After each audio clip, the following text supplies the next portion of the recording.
Ganitong luto naman sa baboy ang gawin. Maglalagay lang tayo ng konting mantika lang. Tamang-tama lang pandisa, litong sibuyas at bawang natin. Sasangkutsahin lang natin to hanggang sa maging aromatic. Sunod naman, ilalagay natin itong 1 kilo na karne ng baboy. Pag ganyan na, okay na yan. Ilalagay na natin itong 1/4 cup ng toyo natin at 1 sachet ng oyster sauce.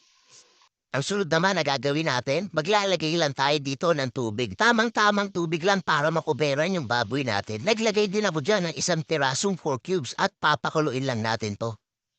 Ngayon habang pinapalambot natin yung baboy natin, mga paraglalaga naman tayo ng quail eggs.